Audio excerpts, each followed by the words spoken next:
I actually bought some more peas, even though I hate peas.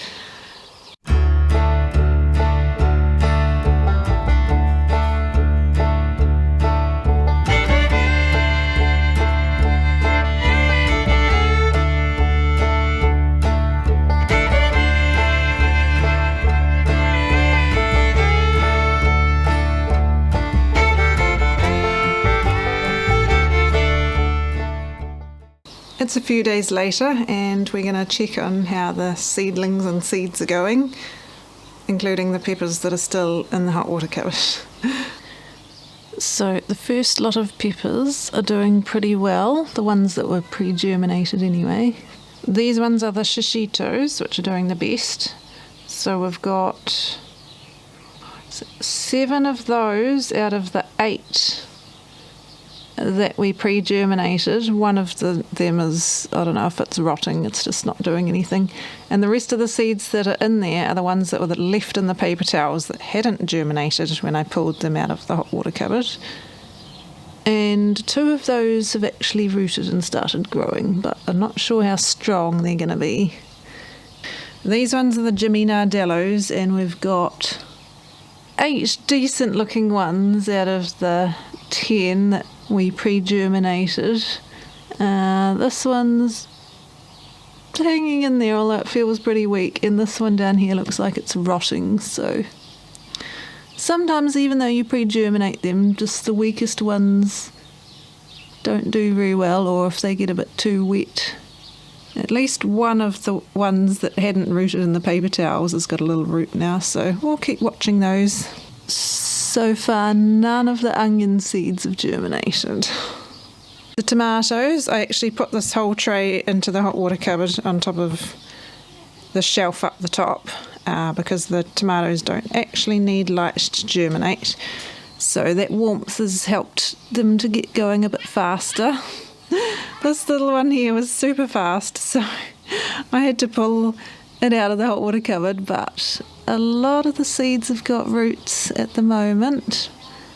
At least some of each variety have got roots, except, well, we come to the Albenga ox heart here, and funnily enough, the one that I took from the seed packet from my own saved seeds, that one germinated and all the others hadn't germinated.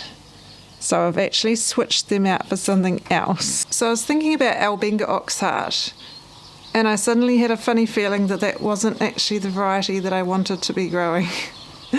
So I looked back, because I know I grew it last year, but then last year I still had a funny feeling that that wasn't actually the best one. I looked back on the tomato taste test that our family did in the 2020/2021 season. In New Zealand, our summers go across 2 years. We have December, January, February is our summer. So a few years ago, we did a taste test of a bunch of varieties just to see, blind taste test, to see which ones we actually liked. And we had Albenga Oxheart and Oxheart Dalmatian, which are both similar looking and similar kind of properties, I guess, meaty tomatoes that are good for processing and making tomato paste and tomato soup and sauce and things like that. And we actually preferred Oxheart Dalmatian. Albenga Oxheart was the least favourite, I think, of all of us. So I'm not sure how. I should have double checked. Last year, I think I just automatically did it because I've grown that one for longer. I think it may have been, I think when we did the taste test, I think that was the first year I'd grown Oxheart Dalmatian, so I'm not very familiar with it. And the name isn't stuck in my head like Albenga Oxheart is, because I've grown Albenga Oxheart for a few years. So last year I forgot, and I did the name that was most obvious in my mind, which I thought was the one that I wanted to do. And this year I just did the same one because that's what I did last year until I had that funny feeling. So it's a good thing that the oldest Albenga seeds, no wonder they were so old, did not germinate. So there's one little Albenga that's germinated, and I've replaced the rest of the Albenga seeds with Dalmatian oxart, which we all preferred in flavour. So those will be a little bit more behind, but hopefully those are seeds that I saved in 2021. So they're still a little bit older, but home saved seeds, they should be alright. They'll just be a little bit behind. Okay, now we're going to check together the Tollis pepper seeds that have been in the hot water cupboard for over 2 weeks now. They are older seeds from 2020, not the oldest ones, but the second oldest ones, and it's not looking great. The Hepatal is actually drying out a little bit now, but things are looking pretty mouldy in there. I'm not sure if you want to see, but if you don't, just skip ahead.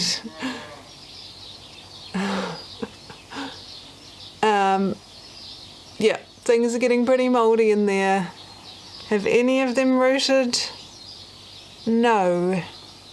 None of them have rooted, unfortunately, so I may just chuck those in the garden somewhere and see if they'll root. I mean, Tollis is slow, notoriously slow, but this is way too slow, so at this point it's getting pretty late to start peppers from seed, so I'm not going to bother starting any more of the Tollis, especially if they're going to take more than a week or 2 weeks to germinate, so we'll just use what we've got, and if we want more pepper plants I just need to remember to buy some. So next up I have more seeds to sow, like peas, herbs, flowers. I've got seeds that need sowing in the ground like parsnips and carrots, but in order for that to happen the ground needs to be prepared, so I may need some family help with that if we're going to get that done. I'm rendering some chicken fat at the moment. We had heaps of chicken fat still in our freezer outside, so it's a nice easy thing to do, but you can see some of the liquid fat has come out already. So we're just getting it down to a liquid state so that I can refreeze it or have some in the fridge to use for, well, everyone else's dinners at the moment. Last night Steve asked if I wanted the cold frame out and I said yes, so hopefully I'll see if we can get that out after work today and put on the table so I can get seed trays under there, make it a little bit more warmer for the seeds I'm starting. Today I'm going to start some peas first up. We've got, last year I grew the Dalmatian aka marrow fat pea for the first time. That was the one that had the really cool purple pods, and so I really like that even just for the look of it, and the flowers were really pretty, but the kids enjoyed eating those too, so we'll do some more of those. I actually bought some more peas, even though I hate peas, the kids like them, so I thought I'll finally buy a good green pea to grow. So I've got pea, and they were also on special, pea green feast. So that will be a good one, just a good growing pea. And I also bought snow pea Goliath. I've never grown snow peas before. So that's that will be a good garden snack for the kids, hopefully. I'm starting the more cold hardy things at the moment. So peas, coriander, some sweet alyssum flowers, and some spinach. I think I'm just going to sow some spinach in the tray with the lettuce where the brassicas didn't do very well for microgreens. I'm just going to use potting mix for the peas because they'll be fine without seed raising mix. Peas and beans are best sowed straight into the garden, but we have lots of slugs and snails, so most, if not all of them, will get eaten if I do that. Plus also the garden is not ready because I have not been well. I haven't been able to finish getting it tidied and prepared yet, but we're getting the seeds done anyway.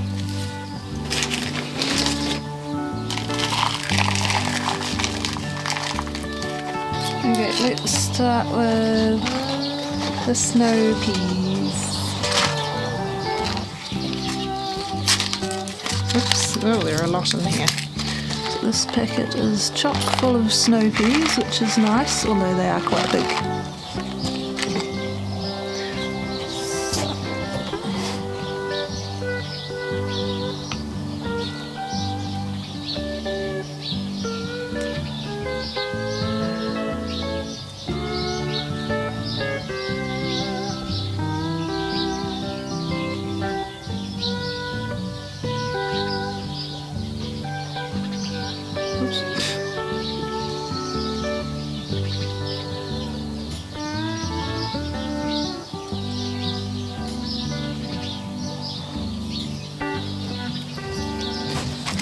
I think I'll just do 6. Because I don't want to fill up my garden with snow peas. And these are brand new seeds, so they should have good germination. Okay, next we'll do pea green feast. These ones are also new. The good thing about peas and beans is that you only really have to buy the seeds once if you save your own, and they're very easy to save. You just need to let some of the pods get old and dry, and then get the seeds out. Make sure they're dry before you put them away. So it's one of the easiest things that you can save seeds from, and technically they should just get better and better the more you save from your garden, because they'll be adapted to your garden more and more over the years.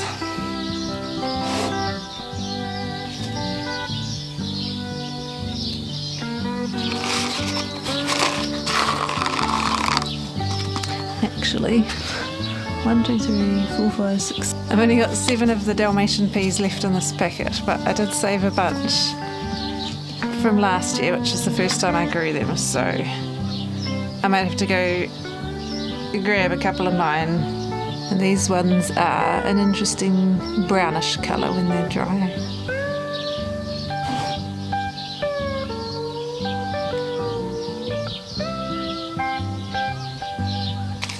Next up is coriander.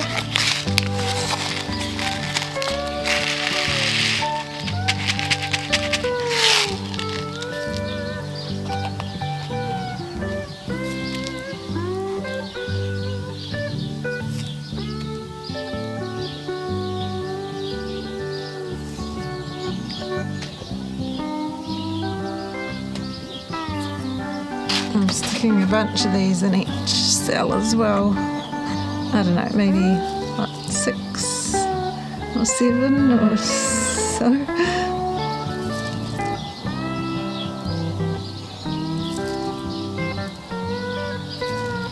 They smell nice. Just push them down a little bit so they're not gonna roll around. These lettuces are doing beautifully well, and a few, it looks like pak choy. Oh yeah, I think that was a lettuce mesclun mix and something else, I can't remember. So there are a few little brassicas in with the lettuces, but I did a bunch of older brassicas in here for microgreens, older seeds, and actually a few more of them have come up. There are a bunch of tiny ones. They're just taking their time and they're not doing that well, so I don't know how many we're going to end up getting, so I thought I'd just bung some spinach in there too.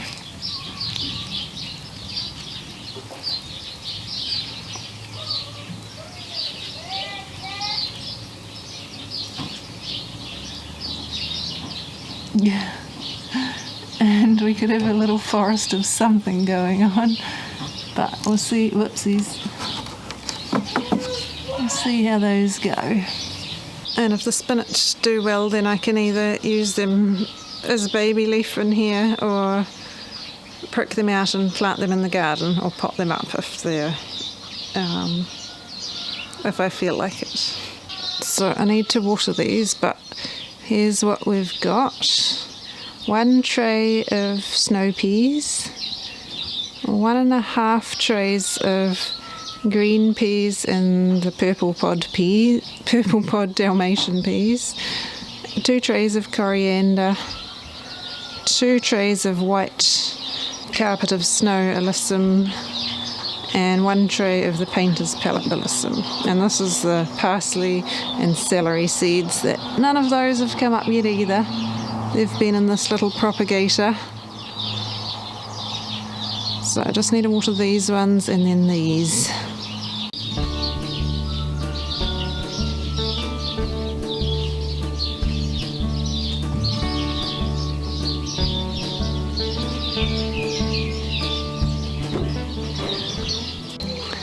Steve's just increased the height of our fence here. I put a couple more bits of corrugated metal on here because we have some very excitable goats next door who have been trying to jump out of this end, because this has been the lowest end where the kids like to feed them and pat them. Duh.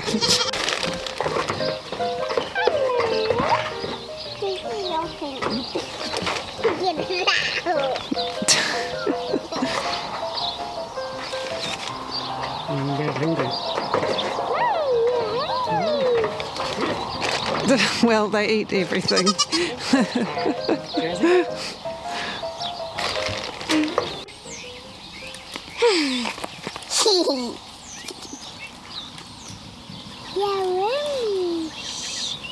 Hello. This one's a cross. This one's like a wow. Steve and Angus got off the chicken wire that was on this fence all along the side here.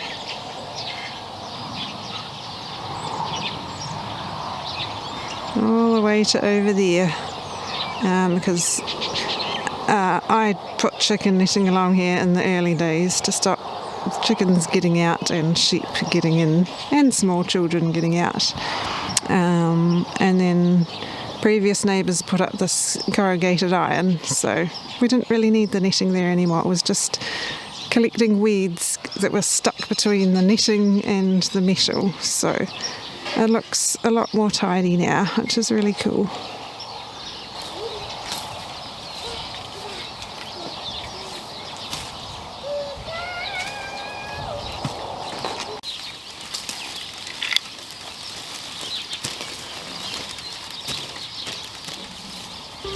The flowers on the plum tree.